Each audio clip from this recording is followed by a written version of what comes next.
మరి జాగ్రత్తగా పరిశీలన చేస్తూ ఉన్నట్లయితే దేవుడు మన జీవితాల్లో అనుగ్రహిస్తున్నటువంటి అనేక సందర్భాలు లేఖన భాగమును ఆయా సందర్భాల్లో మనం జ్ఞాపకం చేసుకుంటూ ఉన్నాము. అయితే ప్రతి క్రైస్తవ విశ్వాసి దేవుని యొక్క బిడ్డలుగా మన జీవితాన్ని కొనసాగిస్తూ ఉన్నాము.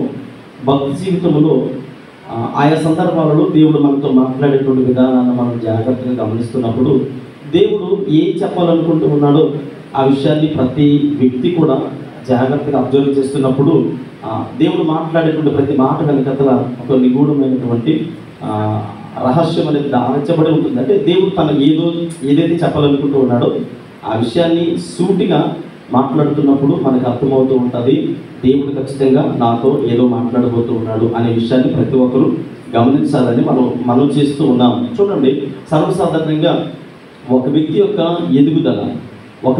ఎదుగుదలను చూస్తున్నప్పుడు అపవాది గడికి ఉండేటువంటి లక్షణాలు ఏంటంటే వాడు ఏం చేస్తాడంటే ఆ వ్యక్తిని ఎలాగైనా పడగొట్టాలనో లేదంటే వాడికి ఆ ఎదిగేటువంటి వ్యక్తి ఎవరైతే ఉన్నారో ఆ వ్యక్తికి దిగజార్చడానికి, పడగొట్టడానికి లేదా ఎరవేయడానికి, ఆకర్షించడానికి తన ముందు చాలా రకాలైనటువంటి ప్రయోగాలు అపవాదిగాడు చేస్తూ ఉంటాడు. అంటే ఒక వ్యక్తి యొక్క ఎదుగుదలను అడ్డుకోవడానికి అపవాదిగాడు ప్రయోగించేటువంటి ఆ ప్రయోగాలు ఏంటి, లేదంటే ఆ వ్యక్తి యొక్క మనోభావాన్ని లేదా వ్యక్తి యొక్క భక్తి జీవితాన్ని దెబ్బతీయడానికి అపవాదిగాడు ఏ విధమైనటువంటి పన్నాగాలు పొందుతూ ఉంటాడు. అయితే అలా అపవాదిగాడు చేస్తున్నప్పుడు నిజానికి చూడండి, మనం భక్తి జీవితంలో ఎదుగుతున్నాం అనుకోండి, మీకు తెలుసు ఎవరైనా ఒక మంచి పని చేయాలనుకున్నారు, ప్రార్థన జీవితాన్ని కొనసాగించాలనుకున్నారు, ఆధ్యాత్మికంగా బలపడాలనుకున్నారు, అలా బలపడాలని మీరు తీసుకున్న నిర్ణయాన్ని బట్టి అపవాదిగాడు మిమ్మల్ని ఏం చేస్తూ ఉంటాడు, వెనక్కి లాగాలని. అంటే మీరు ఏదైతే ఆకర్షణకు లోబడుతూ ఉన్నారో, మీరు ఏ విషయంలో బలహీనులై ఉన్నారో ఆ విషయాన్ని పదే మనల్ని మన ముందుకు తీసుకొచ్చి నిలబెడుతూ ఉంటాడు. అదే దేవుడైతే ఏం చేస్తూ ఉంటాడు, అపవాదిగాడు ప్రయోగాలు చేస్తున్నప్పుడు మరి దేవుడు అడ్డుకోడా? దేవుడు ఏం చేస్తూ ఉంటాడు? ఓకే, మనం అనుకుందాం, మనం చెడ్డ పని చేయాలనుకున్నప్పుడు దేవుడు వచ్చి గద్దిస్తాడు, నువ్వు చేయొద్దని చెప్తారా? చేయబట్టుకుని వెనక్కి లాగుతారా? లేదంటే నువ్వు మంచి చేయాలనుకున్నప్పుడు దేవుడు వచ్చి ఓకే వెరీ గుడ్ నువ్వు మంచి పని చేస్తున్నావు మెచ్చుకుంటాడా? అంటే దేవుడు ఈ రెండింటిలో కూడా ఇన్వాల్వ్మెంట్ అనేది ఉండదు. ఎందుకు ఇన్వాల్వ్ అవ్వడు దేవుడు అని అంటే ఆయనకి సటన్ టైము. ఇప్పుడు చూడండి, మనం బైబిల్ గ్రంథం చదువుతున్నప్పుడు ఆజ్ఞలు కానీ, కట్టడలు కానీ, నియమాలు, నిబంధనలు ఎందుకు దేవుడు ఇచ్చాడనంటే ఒక ఫ్రీడమ్ లైఫ్ అనేది దేవుడు మనకి ఇచ్చాడు. అంటే ఫ్రీడమ్ అంటే స్వతంత్రాన్ని ఇచ్చాడు. ఇచ్చిన తర్వాత ఆ స్వతంత్రాన్ని మనము రెండు చేతుల ఒడుసు పట్టుకున్నవారు ఎవరైతే దేవుడు ఇచ్చినటువంటి ఆధిక్యతను, అథారిటీని, ఆ యొక్క ఫ్రీడమ్ను ఎవరైతే వినియోగించుకుంటారో వారు నిత్య రాజ్యానికి వారసులు అవుతారు.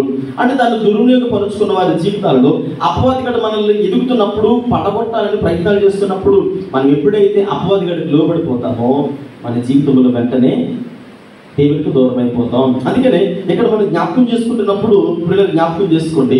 అంటే దేవుడు మనకి ఏం చెప్పాలనుకుంటాడు అని అంటే నిన్ను తప్పు చేయొద్దు అని చెప్పరు, అలాగే మంచి చేయమని కూడా దేవుడు నీ దగ్గరికి వచ్చి చెప్పరు. అయితే దేవుడు ఏం చెప్పాలనుకుంటాడంటే నీకు ఒక హెచ్చరిక జారీ చేస్తూ ఉంటాడు.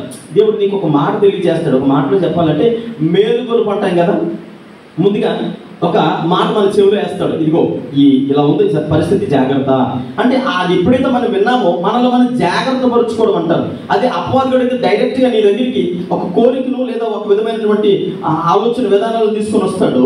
యేసుక్రీస్తు ప్రభు వారిని ఎలాగైతే ప్రలోభ పెట్టాడో అలాగే మనల్ని కూడా ప్రలోభ పెట్టడానికి, మనల్ని పడగొట్టడానికి చాలా రకాలైనటువంటి పన్నాగాలు పన్నుతూ ఉంటాడు. నువ్వు ఎదుగుతూ ఉంటే వాడు చూస్తూ ఊరుకోలేడు. లేదా నువ్వు ఆధ్యాత్మికంగా బలపడుతూ ఉంటే నేను ఎదగనివ్వడు, ఏదో ఒకటి తీసుకొచ్చి నిన్ను పడగొట్టాలని ప్రయత్నాలు చేస్తూ ఉంటాడు. అందుకనే మనం చదువుకున్న మార్కు సువార్త 14:30 చదివితే ఇక్కడ పేతురు గురించి మనం జ్ఞాపకం చేసుకుంటూ ఉన్నాము. అంటే దేవుడు ఏ విధంగా మనల్ని పురుకొల్పుతాడు అంటే మేలుకొల్పు అంటారు కదా, హెచ్చరిక లేదంటే మేలుకొల్పు లేదంటే ముందు మాటను ఏదో ఒకటి. ఫర్ ఎగ్జాంపుల్ హెచ్చరిక చూడండి, ఫర్ ఎగ్జాంపుల్ ఒక తుఫాన్ వస్తుంది అనుకోండి, మత్స్యకారులందరికీ ఏం చెప్తారు, హెచ్చరిక జారీ చేసి 3 నెంబరు 1 నెంబరు 2 నెంబరు ఏదో ఉంటుంది, హెచ్చరిక జారీ చేస్తూ ఉంటారు. ఇదిగో అక్కడ ఉన్నటువంటి సముద్ర ప్రాంతం లోతటి ప్రాంతపు ప్రజలందరూ కూడా కొద్దిగా సురక్షితమైనటువంటి ప్రాంతాలకి వెళ్ళండి అని ఒక ఆజ్ఞ లేదా ఒక ప్రకటన జారీ చేస్తారు. ఎప్పుడైతే ఒక హెచ్చరిక జారీ చేస్తారో వారు ఇమీడియట్గా ఆ ప్రకటనకి ఏమై ఉండాలి, బద్దులై ఉండాలి, కట్టుబడి ఉండాలి. ఆ ప్రకటనకు అనుకూలంగా వారు వెళ్ళి సురక్షిత ప్రాంతాలలో తలదాచుకోకపోతే ఆ తర్వాత ఎదురయ్యేటువంటి పరిణామాలన్నీ కూడా వారి చెవి చూడవలసి వస్తుంది. అలాగే దేవుని బిడ్డలుగా మన జీవితంలో దేవుడు నువ్వు తప్పు చేస్తున్నాడు లేదు పాపం చేస్తున్నప్పుడు నీ చెయ్యిలా పట్టుకుని నువ్వు చెయ్యకు అని ఆపరు. లేదు నువ్వు మంచి చేస్తున్నప్పుడు నీ వెన్ను తట్టి వెరీ గుడ్ నువ్వు మంచి పని చేస్తున్నావని దేవుడు నేను ఎన్నడూ కూడా మెచ్చుకోడు. అంటే ఒక క్రైస్తవ విశ్వాసం యొక్క జీవితము మన చేతుల్లోనే ఉంది, దేవుడికి వదిలేశాడు అంతే. దేవుడి లోకంలో ఇద్దరు వ్యక్తుల నుంచి ఏం కోరుకుంటూ ఉన్నాడు? ఘనత కోరుకుంటూ ఉన్నాడు లేదా మహిమ కోరుకుంటూ ఉన్నాడు. ఇద్దరు వ్యక్తుల నుంచి అనుకుంటాను, బుధవారం అనుకున్నాను పాస్టర్ గారు తెలియజేసినట్టు గుర్తు. ఎవరా ఇద్దరు? ఒకరు మనుషుడు, రెండవది దేవదూతలు. అంటే వీళ్ళిద్దరికి కూడా దేవుడు ఆధిక్యత ఇచ్చాడు. అంటే దేవదూతలకి మనుషులకి ఇచ్చినటువంటి ఆధిక్యతను దేవుడికి ఎవరికి ఇవ్వలేదు. దేవుడు తనను స్తుతించినటువంటి ఆధిక్యత దేవదూతలకు ఇచ్చాడు, గణపరిచినటువంటి ఆధిక్యత దేవదూతలకు ఇచ్చాడు. అలాగే మనల్ని కూడా ఆయన పొగిడినటువంటి ఆధిక్యత, ఆయన గణపరిచినటువంటి ఆధిక్యత మనుషుడికి దేవుడు అప్పగించినట్లే మనం చూడగలుగుతూ ఉన్నాము. చూడండి ఇక్కడ అంటే పేతురు విషయంలో జ్ఞాపకం చేసుకుందాం. దేవుడు ఇచ్చినటువంటి మేలుకొలుపు ఎలా ఉంటుంది అని అంటే, పేతురు దేవుడు అన్నాడు యేసుక్రీస్తు ప్రభు వారి శిలువ మరణం దగ్గర పడుతున్నప్పుడు పేతురు అక్కడ అందరూ నిల్చున్నారు, శిష్యులందరూ నిలబడితే యేసు ప్రభు వారు అన్నారు, ఇదిగో మీరందరూ నా గురించి ఏమనుకుంటున్నారు అన్నారు. అంటే అయ్యా మీకోసం మేము ఏదైనా చేసేస్తాం, ఏది అవసరం లేదు, కానీ ఇదిగో తెల్లవారు అంటే రేపు నేను శిలువ మరణానికి అప్పగించబడబోతూ ఉన్నాను, మీరెవరు కూడా నా దరిదాపులో కూడా ఉన్నారు, అందరూ పారిపోతారు అని పేతురు అన్నారు. అందరూ కాముగానే ఉన్నారు. పేతురు ఒక స్టెప్ కొద్దిగా ముందుకు వేసి అన్నాడు, అయ్యా వీళ్ళందరి సంగతి ఏంటో నాకు తెలియదు, కానీ నేనైతే నీ కొరకు నా ప్రాణమైనా పెట్టేస్తాను. అంటే దేవుడిచ్చే మేలుకొలుపు, అంటే దేవుడిచ్చే హెచ్చరిక, దేవుడిచ్చేటువంటి ఒక మనకి అది తెలియచేయాలంటే ఇదిగో ఇది జరగబోతుంది అని చెప్పేటువంటి విధానం ఎలా ఉంటుంది అంటే, ఇదిగో ఇది రేపు శిలువ మరణానికి అప్పగించబడబోతూ ఉన్నాను, కొద్దిగా మీరు జాగ్రత్తగా ఉండండి అని అంటే పేతురు అంటాడు, అయ్యా నీ కొరకు నా ప్రాణం పెట్టేస్తానంటే యేసు ప్రభువు అంటారు, నీ ప్రాణం పెట్టవలసిన అవసరం లేదు. కోడి 2 సార్లు కూసేలోపే అయ్యా మమ్మారు నువ్వేం చేస్తావు, నేను ఎవరో తెలియదని అబద్ధం ఆడుతావు అంటే, అవి లేదయ్యా నేను అలా చేయను అన్నాడు. లేదు ఖచ్చితంగా నువ్వు అలా చేస్తావు అని పేతురుతో యేసుక్రీస్తు ప్రభు వారు చెప్పినట్లుగా మనము చూడగలుగుతున్నాం. అంటే పేతురు నేను అనుకుంటాను యేసు ప్రభు వారు చెప్పారు అని అంటే ఖచ్చితంగా పేతురు కొద్దిగా మెలుగు కలిగి ఉండవలసింది, మెలుగు కలిగి ఉండాలి. ఎందుకంటే యేసు ప్రభు చెప్పింది ఏది కూడా నిరర్థకము కాలేదు. సముద్రం మీద వెళ్ళేటప్పుడు సముద్రమును గాలిని తుఫాను గద్దిస్తే ఇమీడియట్ గా ఆగిపోయింది. భయంకరమైనటువంటి దుస్థితిలో ఉన్నవారు, కుష్ఠరోగులతో వారు ఉన్నప్పుడు, లేదా 30 సంవత్సరాలు రోగి దగ్గరికి వెళ్ళినప్పుడు కానీ, సమాధులు పెట్టబడిన లాజరు దగ్గరికి వెళ్ళినప్పుడు కానీ, యేసుక్రీస్తు ప్రభువు వారు మాట ఏది కూడా లాజరు బయటికి రా అనగానే జరిగినటువంటి మాట. మరి పేతురు విషయంలో దేవుడు చెబుతున్నాడంటే ఖచ్చితంగా అది ఏమై ఉండాలి, జరుగుతుందని గమనించి ఉండాలి. అంటే పేతురు మేలుకోలేదు, అవగాహన కలిగి లేదు. అంటే సరైనటువంటి జాగ్రత్తలు తీసుకోకపోవడం వల్ల మొదటిసారి కోడి కూసింది పెద్దగా పట్టించుకోలేదు, కాదు అనుకున్నాడు. అక్కడ చూస్తున్న వారిని చూసి రెండోసారి కోడి కూసేటప్పటికి పేదరికి ఒకటి అర్థమైంది, అది నా ప్రభు చెప్పింది నిజమే, నేను ముందుగా జాగ్రత్త పడి ఉంటే బాగుండేది. ఓకే కోడి కూసిన తర్వాత ఒక చిన్న పాప అక్కడ ఉంది కదా, ఆ పాప వచ్చిన యేసు ప్రభువు కదా అంటే అదో ఎవరైనా తెలియదు, అబద్ధం ఆడుతూ బయట పారిపోతూ ఉన్నాడు. అంటే యేసుక్రీస్తు ప్రభువు వారి ప్రతి మాట కూడా దేవుని విశ్వాసాలుగా మన జీవితంలో ఏం చేయాలి, అవగాహన కలిగి ఉండాలి. దేవుడు ఖచ్చితంగా దారి చేస్తున్నాడు. మేలుకొలుపు అంటే మనకు ఒక మేలుకొలుపు ముందుగా చెబుతుంది, జరగబోతుంది జాగ్రత్త అని అంటే ఏ కాదులే అనేటువంటి నిర్లక్ష్య ధోరణ ఇక్కడ మనం జ్ఞాపకం చేసుకుంటున్నప్పుడు పిల్లలు చూడండి, కొన్ని ప్రాంతాలు నేను జ్ఞాపకం చేస్తున్నాను. దేవుడు ఒక మూడు విధాలుగా చెబుతున్నాడు. ఒకటి ముందుగా దేవుడు మేలుకొలుపుతాడు, అంటే ముందుగా మనతో చెబుతాడు. రెండవది గద్దిస్తాడు, మూడవది తన శిక్షను మన మీద కుమ్మరిస్తాడు. ఒకటి మేలుకొలుపు, రెండవది గద్దింపు, మూడవది శిక్ష. మీకు తెలుసు నోవాహు కాలంలో నోవాహు అక్కడ పని చేస్తూ ఉన్నాడు, ఓడ నిర్మిస్తూ ఉంటే చాలా మంది ఎగతాళి చేస్తూ ఉన్నారు, నవ్వుతూ ఉన్నారు. అక్కడికి వెళ్ళి నోవాహును చూసి చాలా మంది మాట్లాడుతూ ఉన్నారు. కానీ అది వారికి ఏంటి, మేలుకొలుపు, ముందు జాగ్రత్త తీసుకోవడానికి అదొక హెచ్చరిక. అంటే ఆ కాలంలో అలాంటి పని అలాంటి వస్తువు అనేది లేదు, కానీ నోవాహు తయారు చేస్తున్నట్టు ఖచ్చితంగా జాగ్రత్త పడి ఉండవలసింది. కానీ నిర్లక్ష్య ధోరణితో ఉన్నారు.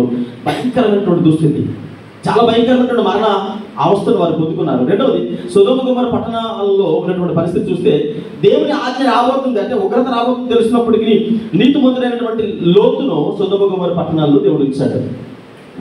వారిని బట్టి అయినా తెలుసుకొని ఉండాలి. కానీ దేవుని దూతలు సైతం విభజించడానికి సిద్ధపడ్డారు. దేవుని ఉగ్రత వారి మీదకి వచ్చింది. అంటే ముందు జాగ్రత్త తీసుకోకపోవడం వల్ల దేవుడు ఎప్పటికప్పుడు చెబుతూ ఉన్నాడు, కానీ నిర్లక్ష్య ధోరణ చాలా భయంకరమైనటువంటి రిజల్ట్ని ఇస్తుందని దేవుని సేవకుడిగా తెలియజేస్తూ ఉన్నాను. మనకు తెలుసు నినివే పట్టణం గురించి మేలుకొలుపు వచ్చింది.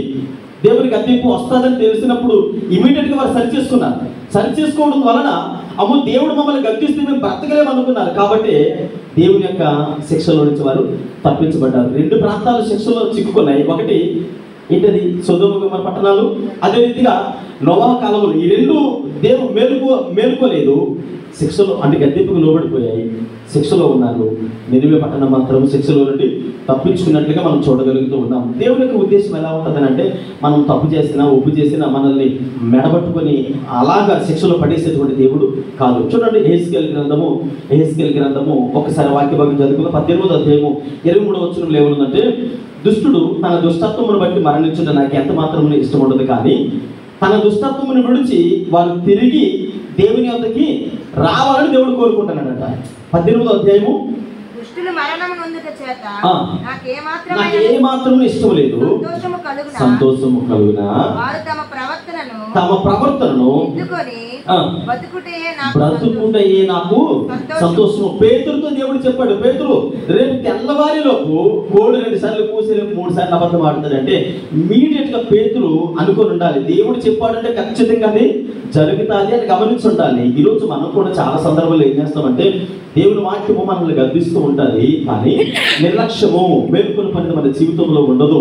దేవుడు ఆయా పరిస్థితుల ద్వారా అంటే కళల ద్వారా, దర్శనముల ద్వారా, వాక్యం ద్వారా దేవుడు మాట్లాడుతున్నప్పుడు సరిచేసుకునే స్వభావం మన జీవితంలో ఉండదు. సో తద్వారా మన జీవితంలో చాలా రకాలైనటువంటి నిర్లక్ష్యం వస్తూ ఉంటుంది. అందుకే చూడండి, ఇక్కడ కొలస్సీలకు రాసిన పత్రిక 10వ అధ్యాయము 12వ వచనంలో ఏముంటుందంటే, మనకున్నటువంటి ఆ చిన్న చిన్న లోపాలు ఏం చేస్తాయంటే మనం చాలా మూర్ఖంగా వెళ్ళిపోతూ ఉంటాం. చదవండి ఒకసారి వాక్య భాగము. కొలస్సీలకు రాసిన పత్రిక, కొలస్సీ పత్రిక 1వ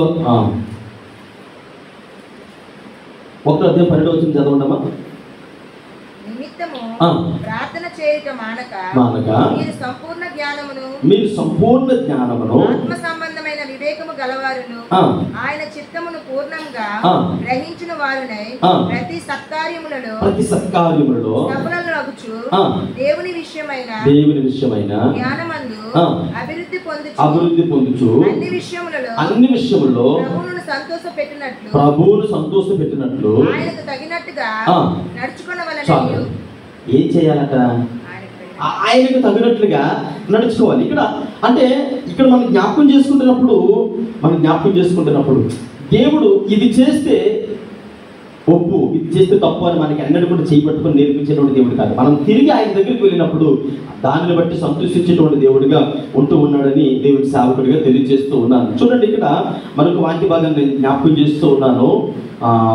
2వ అధ్యాయము 10వ వచనం చదవండి. కొలస్సీలకు రాసిన పత్రిక 2వ అధ్యాయం 10వ వచనము. మరియు ఆయన యందు మీరును సంపూర్ణులై ఉన్నారని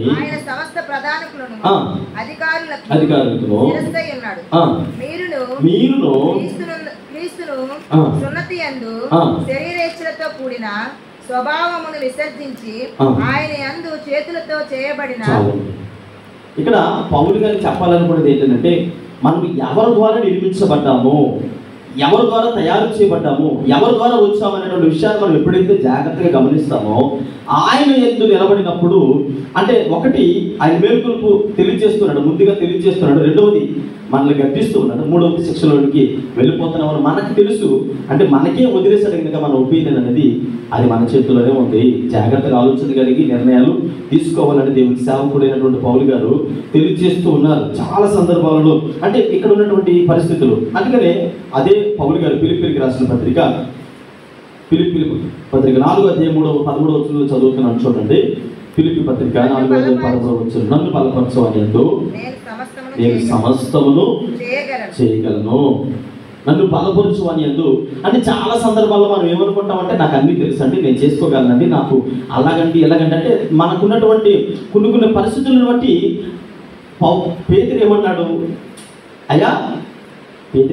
నేను చేయగలనయ్యా, లేదు నీకోసం నేను ప్రాణం ఇచ్చేయగలను అంటే అది ఎవరి నిర్ణయము?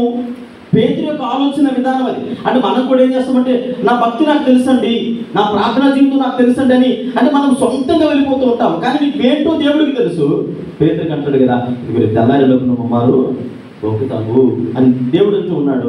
అందుకని ఇక్కడ మనం ఏం చేయాలంటే మన సొంతంగా మన ఆలోచన మీద డిపెండ్ అవ్వడం కాదు. కానీ పౌలు ఫిలిప్పీలకు రాసిన పత్రిక 4వ అధ్యాయం 13వ వచనం అంటాడు, మన సొంతం కాదు, నన్ను బలపరచు అని. అదే నేను బలహీనుడయ్యా, కనుక నన్ను బలపరచు అనేది నేను సమస్తమును ఆయన సమస్తమును చేస్తానని ఎప్పుడైతే చెప్పుకుంటామో మన జీవితాలలో దేవుడు గొప్ప కార్యాలు చేయడానికి సంసిద్ధుడిగా ఉన్నాడు. అందుకే ప్రకటన గ్రంథం 3:17-18 వచనాలు అంటాడు, కొంచెం జాగ్రత్త కలిగి ఉన్నాడు. లవోదియ సంఘముతో ఆయన అంటూ ఉన్నారు, లవోదియ సంఘము అంటే తనకున్నటువంటి ధనమును బట్టి, తనకున్నటువంటి స్థాయిని బట్టి గర్విస్తూ ఉండడం ద్వారా దేవుడు లవోదియ సంఘముతో చూడండి 17-18 వచనాలు, వెచ్చగానైనను చల్లగానైనను ఉండక నులివెచ్చగా నేను నిన్ను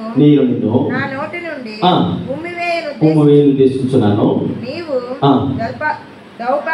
దౌర్భాగ్యుడు అనియు దిక్కుమాలిన వాడు అనియు దరిద్రుడు అనియు దిగంబరుడువై ఉన్నావని నేను ఎరుగక నీవు ఎరుగక నేను ధనవంతుడును ధనాభివృద్ధి కలిగి ఉన్నాను అని. అంటే ఈ రోజు మనం ఏమనుకుంటున్నాం అంటే మన ప్రార్థనా జీవితంలో కానీ, మన భక్తి జీవితంలో కానీ, మనకున్నటువంటి స్థాయిని బట్టి కానీ, అంటే ప్రతి విశ్వాసి ఎలాంటి అపోహలు బ్రతికేస్తున్నాము అని అంటే, దేవుని సన్నిధానంలో నేను బాగానే ఉన్నాను, దేవుని కంటే అత్యధికంగా ఆలోచన చేస్తున్నాం. దేవుడు ఎలా ఉద్దేశిస్తున్నాడు అది మన ఆలోచన.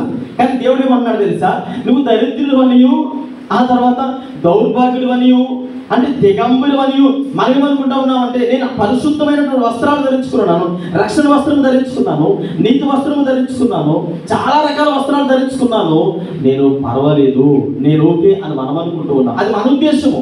కానీ దేవుడి ఉద్దేశం ఏంటంటే, లవోదికే సంగతం చెబుతూ ఉన్నారు ఆయన, నీవు ఎలాంటి వాడు దిగంబరివై ఉన్నావని దేవుడు చెబుతూ ఉన్నాడు. అందుకనే మనం చాలా జాగ్రత్త కలిగి దేవుని సముఖంలో ఆలోచన విధానాలు కలిగి ఉండాలి. పేతురు అనుకున్నాడు, నేను చాలా 3.5 సంవత్సరాలు మీతో ఉన్నాను కాబట్టి నేను చాలా ఓకేనా అంటే, ఓకే సార్ చూడండి నా గురించి ఎవరు వదిలేసినా నేను వదిలేను, నా భక్తిది అన్నాడు. కానీ అందరికంటే ముందు ఎవరు పారిపోయారు? ఓ పాపం చలిమంట కాసుకొని చిన్న పాప వచ్చింది. చిన్న పాప వస్తే నువ్వు ఐశ్వర్యం కదంటే, అబ్బాయి ఆయన ఎవరో కూడా నాకు తెలీదు, అసలు ఆయనకి నాకు నువ్వు అసలు కంపేర్ చేసి ఎప్పుడు కూడా అసలు నేను ఆయనతో కలిసి జరగలేదు అంటే, ఒకటి పొంగుతూ ఉన్నాడు, అక్కడ దేవుణ్ణి తృణీకరిస్తూ ఉన్నాడు. నిజంగా ఎప్పుడైతే యేసు ప్రభు చూశారో అప్పుడు పేతురు అంటూ ఉన్నాడు, నా ప్రభు చెప్పిన మాట నిజమే, నేను మేల్కోలేదు కనుక దేవుడిని నేను ఏం చేశాను, తృణీకరించాను అని మాట్లాడుతూ ఉన్నారు. పిల్లల మన గర్వము లేదా మనకున్నటువంటి స్థితిగతులను బట్టి మనం ఏం చేస్తున్నామంటే, అలాగా దేవుని సన్నిధిలో మూఢత్వం అంటారు కదా, మీకు తెలుసు తెలియదు, మూర్ఖుడు ఏం చేస్తాడు అతను పట్టుకున్న కుందేలుకి 3 కాళ్ళు అంటాడట. అది ఏం తెలియదు, నిజానికి ఏం తెలుసు అంటే ఏమీ తెలియదు. కానీ ఏమంటాడు, 3 కాళ్ళే అంటాడు. నాకు తెలిసి చాలా సందర్భాల్లో క్రైస్తవ విశ్వాసాల జీవితాలు ఎలా ఉంటాయంటే, మనకి భక్తి జీవితంలో స్థిరత్వం ఉండదు, ప్రార్థన సహవాసంలో స్థిరత్వం ఉండదు, దేవుని సన్నిధిలో సరైనటువంటి భక్తి జీవితాన్ని కలిగి రేపు పొద్దున్న అంటే దేవుని కొరకు నువ్వేం చేస్తూ ఉన్నావు అని అంటే, చాలా చేశానని అంటాడు. తిప్పి కొడితే ఏమి చేసింది ఉండదు. నేను అంటాను, మన ముందు మన పితరుల యొక్క జీవితాలు, వారి జీవిత చరిత్రలు చదువుతూ ఉంటే దేవుని కొరకు వారు ప్రాణాలు ఇచ్చేశారు. ఈరోజు మనం దేవుని కొరకు ఏం చేయగలుగుతూ ఉన్నాం, దేని కొరకు నిలబడగలుగుతూ ఉన్నాం, దేవుని సేవ పరిచయం అంటే ఇక్కడ అంటూ ఉన్నాడు చూడండి, లవోదికీ సంఘం అంటారు, నిన్ను బట్టి నువ్వు గర్వించుకో, నీ స్థితి అంటే నీకు నువ్వు సాక్ష్యం చెప్పుకోవడం కాదు, నీ కొరకు ఎవరు సాక్ష్యం చెప్పాలి, దేవుడి సాక్ష్యం చెప్పాలి. మనం అనుకుంటూ ఉన్నాం నువ్వు పర్వాలేదు ఎందుకంటే దేవుడు అంటాడు, నువ్వు ఎలా ఉన్నా నా కంటికి దేవుడిగా ఉన్నామంటూ ఉన్నాడు. పిల్లలు జ్ఞాపకం చేసుకోండి, స్వతంత్రాన్ని దేవుడు ఇచ్చాడు, అవకాశాన్ని ఇచ్చాడు. చూడండి, ఆదాము అవ్వలకి దేవుడు స్వతంత్రాన్ని ఇచ్చాడు. అవ్వమ్మ వెళ్ళి ఆ చెట్టు ఫలాలు తెప్పడం దేవుడికి తెలియదా, దేవుడు చూడట్లేదా అంటే, అవ్వమ్మ చేయబట్టుకుని ఆగు అని అనొచ్చు కదా, చేయబట్టుకుని వెనక లాగొచ్చు కదా, అంటే నీ వల్ల సృష్టి పతనమైపోద్ది వద్దు అని అంటే, దేవుడు నువ్వు చెడు పని చేసినా చేయి పట్టుకుని ఆపడు. దేవుని మందిరానికి వస్తూ, దేవుని సన్నిధిలో ఉంటూ, లేదా దేవుని బిడ్డగా పేరు పెట్టుకుని జీవిస్తూ నువ్వే పని చేసినా నీ చేయి పట్టుకొని ఇది వద్దు అని దేవుడు ఆపడు. నువ్వు మంచి పని చేస్తూ ఉంటే నీ వెన్ను తట్టి నువ్వు సూపర్ చేసావు అని దేవుడు నిన్ను మెచ్చుకోడు. దానికి ఒక సమయం ఉంది. అందుకని ఇక్కడ చూడండి, ఆదాము అవ్వలు చేసిన పనిని దేవుడు చూస్తున్నప్పటికీ ఆపలేదు. ఎందుకనంటే దేవుడికి స్వతంత్రాన్ని ఇచ్చాడు. అందుకని ఆయన అంటాడు కదా, నువ్వు ఎలాగైతే ఆలోచన చేస్తూ ఉన్నావో నేను నిన్ను ఎలా చూస్తూ ఉన్నాను, దిగంబరిగా నా కంటికి నీవు కనబడుతూ ఉన్నావు. పేతురు మరి అందుకనే ఎందుకు పేతురుకి ఆలోచన రాలేదు అని అంటే, దేవుడు ఎందుకు వదిలేశాడు అని అంటే, నేను అనుకుంటాను గెత్సెమనే తోటలోకి ప్రార్థనకి వెళ్ళడానికి ముందుగా యేసుక్రీస్తు ప్రభువు వారు ఒక ముగ్గురు తీసుకెళ్లారు. ఎవరి పేరు చెప్పండి? ఎవరు తీసుకెళ్ళారు ముగ్గురిని గెత్సెమనే తోటలోకి యేసుక్రీస్తు ప్రభువు వారు? యాకోబు, యోహాను, పేతురు. వీళ్ళ ముగ్గురిని తీసుకుని వెళ్ళి యేసు ప్రభువు ఏం చెప్పారు? బండ మీద తలెత్తుకొని శుభ్రంగా పడుకోండి, నేను ఇల్లు వస్తానన్నారా?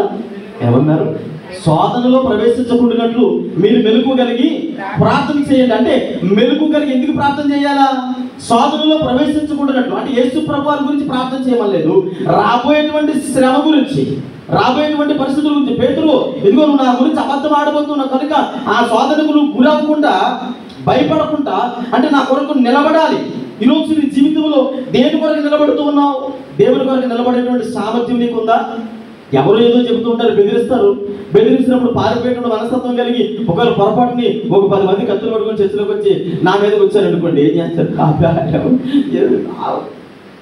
మాకు తెలియదు, పని కోసం వచ్చారండి, ఆడవడం మాకు తెలియదండి, ఆడికి మాకు సంబంధం లేదండి, కావాలంటే చూడండి ఆయన ఫోన్ నెంబర్ కూడా మా దాంట్లో లేదంటారు. ఎప్పుడు తెలుసా ఎవరి కోసం నిలబడుతూ ఉన్నాం? పేతురుకి దేవుడు చెప్పాడు ముందుకనే శోధనలో ప్రవేశించుకున్నట్టు మెలుగు కలిగి. అంటే ఒక క్రైస్తవ విశ్వాసం, దేవుని బట్టికి విశ్వాసం అనేది చాలా ప్రాముఖ్యమైనది. పేతురుకి విశ్వాసం ఉంది. ఏమంది విశ్వాసం? నేను నిలబడగలను, నేను సాధించగలనయ్యా, ఎవరు వచ్చినా పర్వాలేదు అన్నాడు. కానీ విశ్వాసానికి తోడు ఏముండాలి? ప్రార్థనా శక్తి ఉండాలి. విశ్వాసానికి తోడు ప్రార్థన. ఇప్పుడు వర్షం పడుతుంది కాబట్టి రైతులు ఏం చేస్తారంటే విత్తనాలు వేస్తారు. ఎన్నిసార్లు వేస్తారు విత్తనాలు? నీళ్ళు ఎన్నిసార్లు పోయాలి? ఒకసారి పోసి వదిలేస్తే విత్తనం వచ్చేస్తుందా?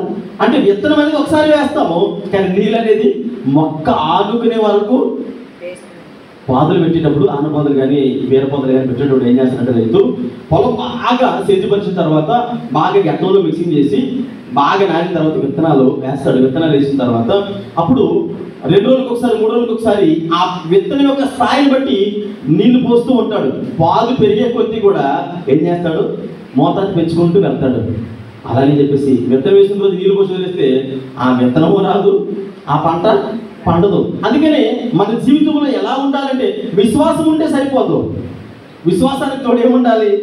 ప్రార్థన చేయాలి. మీకు తెలుసా, బబులోనులో ఇజ్రాయెల్ ప్రజలు 70 సంవత్సరాలు బానిసలుగా వెళ్ళిపోయారు. దేవుడు అన్నాడు తన ప్రవక్త అయినటువంటి ఇర్మియా ద్వారా అన్నాడు, ఇదిగో వీళ్ళందరూ కూడా 70 సంవత్సరాలు బబులోనులో బానిసలుగా ఉంటారు. 70 సంవత్సరాల తర్వాత మరలా వారు తిరిగి క్షేమంగా వస్తారన్నారు. అంటే ఇప్పుడు ఈ 70 సంవత్సరాలు ఎక్కడుంటారు వీళ్ళు? బబులోనులో బానిసలుగా ఉంటారు. ఇప్పుడు బబులోనికి బానిసలుగా వెళ్ళినటువంటి గుంపులో భక్తుడైనటువంటి దానియేలు కూడా అక్కడ ఉన్నాడు. అంటే మీరు ఆలోచన చేయండి, తన విశ్వాసం ఏముంది? 70 సంవత్సరాల తర్వాత ఖచ్చితంగా మనకి ఏమొస్తుంది? విడుదల వస్తుంది. ఎవరు చేశారు వాగ్దానము? దేవుడు వాగ్దానం చేశాడు కనుక దేవుడు వాగ్దానం ఖచ్చితంగా నెరవేరుతుంది. కాబట్టి ఎవరికి? దానియేలుకి విశ్వాసం ఉంది.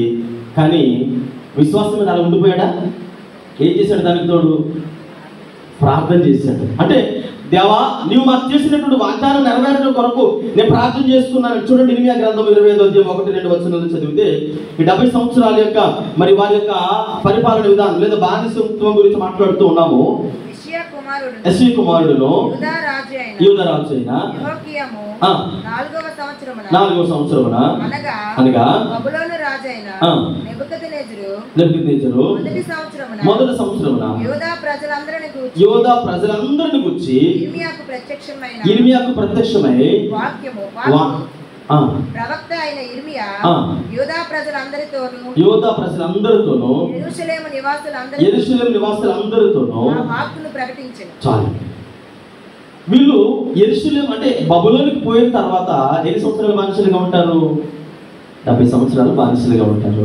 70 సంవత్సరాల తర్వాత తిరిగి వచ్చేస్తాం. కాబట్టి ఇప్పుడు దుప్పటి పోసుకొని పడుకున్నాడు దానియేలు. ఎందుకని? విశ్వాసం ఉంది కదా. అందుకని మనం కూడా చాలా సందర్భాలు ఏమంటామంటే నా విశ్వాసం చాలా గొప్పదండి, నేను చాలా విశ్వాసంతో ఉన్నానండి, ఖచ్చితంగా ఈ కార్యం జరుగుతుందండి అంటారు. విశ్వాసం ఉంటే సరిపోదు, విత్తనం వేస్తే సరిపోదు, విత్తనానికి తగినటువంటి నీరు కూడా పోయాలి. ప్రార్థన చేయకపోతే నీ విశ్వాసం ద్వారా కార్యాలు అనేవి జరగవు. అందుకనే యేసుప్రభు అంటారు, మీరు శోధనలో ప్రవేశించుకుంటున్నట్లు మెలుగు కలిగి ప్రార్థన చేయుడి అని ఇక్కడ మాట్లాడుతూ ఉన్నారు. చూడండి, ఎబ్రీయులకు రాసిన పత్రిక 4వ అధ్యాయము 12వ వచనం చదవండి. ఎబ్రీయులకు రాసిన పత్రిక 4వ అధ్యాయం 12వ వచనం. ఎందుకనగా దేవుని వాక్యము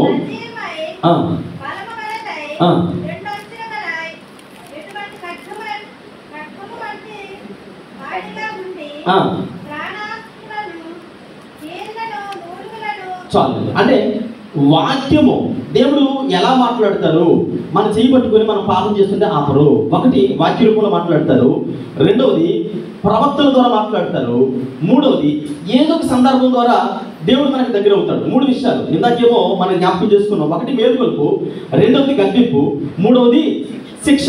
ఇక్కడేమో మరొక చోట అంటారు దేవుడు 3 విషయాలు. ఏంటా 3 విషయాలు అంటే, ఒకటి మనతో ఎలా మాట్లాడతాడు దేవుడు, దగ్గరికి వచ్చి నీకు చేయబట్టుకుని ఆపేస్తారా, ఆపరు.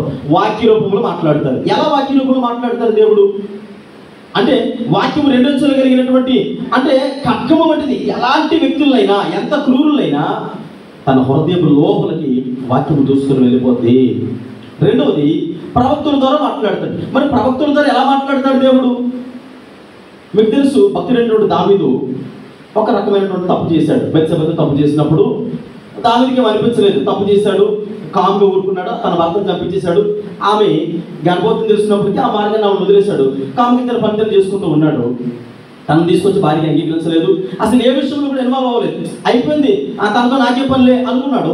కాముగా ఉంటే నాతాను ప్రవక్తతో దేవుడు మాట్లాడుతున్నాడు, వెళ్ళు దావీదుని గద్దించాను. కానీ నాతాను ప్రవక్త వచ్చి అన్నాడు, రాజా, ఒక ఆయన పాపం చాలా మంది ఉంది.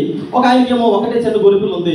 ఎంత మంది ఉన్న ఆయనేమో తన గొర్రెలో ఉన్నటువంటి మందులో ఉన్నటువంటి గొర్రెని బలి ఇవ్వకుండా తన ఇంటికి బంధువులు వస్తే ఆ పక్కింటోడు ఒక్క గొర్రెపిల్ల ఉంది, అది తీసుకొచ్చి బలి చేసి విధి చేశాడయ్యా, ఇది దౌర్జన్యం కదంటే, ఎవడని చెప్పు అంటే ఆడెవడ కదా, నువ్వే, నీకు చాలా నువ్వు రాజు కనుక నీకు కొరత లేదు. కానీ ఇప్పుడు నువ్వు వచ్చి బెత్షెబతో పాపం చేస్తావు కదా, తన భర్తను చంపించావు, ఇది ఎక్కడ న్యాయము అని అంటే, అప్పుడు దావీదుకి అర్థమైంది. అంటే మేలుకున్నాడు. ఎందుకు మేలుకున్నాడు అని, నేను చేసిన తప్పు కదా, నిజమే, నేను ఇలా చేసుండకూడదు. దేవుని ప్రవక్త ద్వారా దేవుడు మాట్లాడుతున్నాడు కనుక, అంటే వాడిని పట్టుకొని చంపేద్దాం, కొర తీసేద్దాం అనేది తాను సరి చేసుకున్నాడు. వెంటనే దావీదు మేల్కొని తప్పు చేసి తన తప్పు తను తెలుసుకొని దేవుని సన్నిధిలో ప్రార్థన చేసినట్లుగా మనము చూడగలుగుతున్నాము. మూడవది ఏదో ఒక సందర్భం ద్వారా, ఒకటి వాక్యం ద్వారా మాట్లాడడం మనకు తెలుసు, రెండవది ప్రవక్తల ద్వారా మాట్లాడుతున్నారు, మూడవది ఏదో ఒక సందర్భం ద్వారా హెచ్చరిస్తూ ఉన్నాడు. ఏంటి ఏదో ఒక సందర్భం ద్వారా అంటే, మనకు తెలుసు కొన్ని సందర్భాలు ఏం చేస్తామంటే సొంత నిర్ణయాలు తీసేసుకుంటాం. సొంత నిర్ణయం తీసేసుకొని ఆ పని చేసిన తర్వాత సడన్గా అది ఫెయిల్ అయిపోయిన తర్వాత అనుకుంటాం, దేవుడికి ముందుగా దేవుని సన్నిధిలో ప్రార్థన చేస్తే కోపంలో ఎవరి గురించి మాట్లాడతారు, అమ్మ మీరు అలా చేసి ఉండకూడదు, దేవుని మీద ఆధారపడి ఉండవలసింది అంటారు.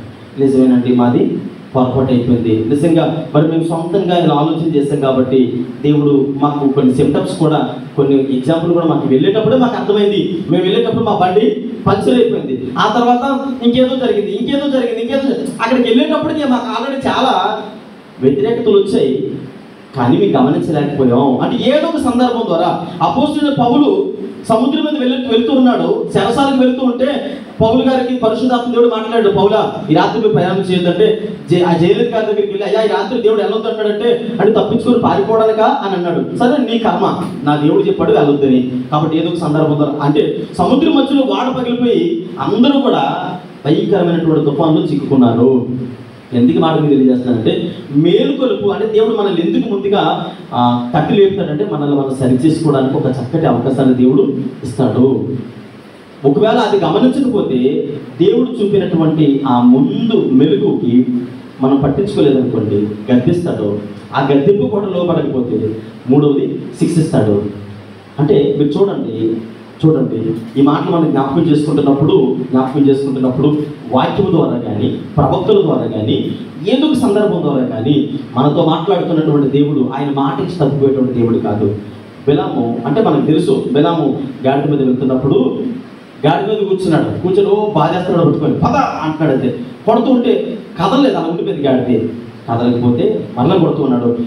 అక్కడ నాకు చాలా ఇష్టమైనటువంటి మాట ఏంటంటే, గాడిదంటది అనుకున్నాను, అయ్యా ఇంతకుముందు ఎప్పుడైనా నేను ఇలా ప్రవర్తించానా, నీ మాటకు వ్యతిరేకించి నేను ఎప్పుడు నడవలేదు కదా, ఇప్పుడే కదలడం లేదంటే ఎదరేముందో నువ్వు ఎందుకు గమనించలేకపోతూ ఉన్నావు, అంటే నువ్వెందుకు దేవుని మాటకు లోబడలేకపోతూ ఉన్నావు అంటే బిలాము కొడుతూనే ఉన్నాడు.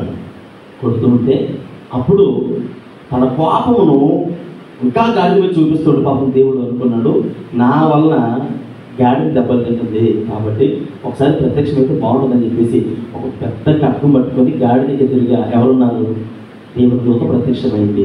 అప్పుడు కానీ ఇది మెలకువ రాలేదు. మన జీవితాల్లో కూడా, మన జీవితంలో పనిష్మెంట్ వచ్చే వరకు మెలకు కాబట్టి సోదరులు ప్రవేశించుకుంటే ఏం చేయాలి? విశ్వాసం ఉంది కరెక్టే, కానీ మెలకు అనేది చాలా జాగ్రత్త కలిగి ఉండాలి. మెలకు లేకపోతే ఖచ్చితంగా గద్దింపులో ఉంటాం. గద్దింపులో కూడా లేకపోతే శిక్షలోకి వెళ్ళిపోతాం. 3 రకాలుగా దేవుడు మనతో మాట్లాడుతున్నాడు. ఒకటి వాక్యం, రెండవది ప్రవక్తల ద్వారా, మూడవది కొన్ని సందర్భాల ద్వారా సిమ్టమ్స్, ఆ హెచ్చరికలు మనకు జారీ చేస్తున్నప్పుడు ఖచ్చితంగా జాగ్రత్త కలిగి ఉండాలని దేవుని సేవకుడిగా తెలియజేస్తున్నాడు. ప్రార్థన చేసుకుందాం.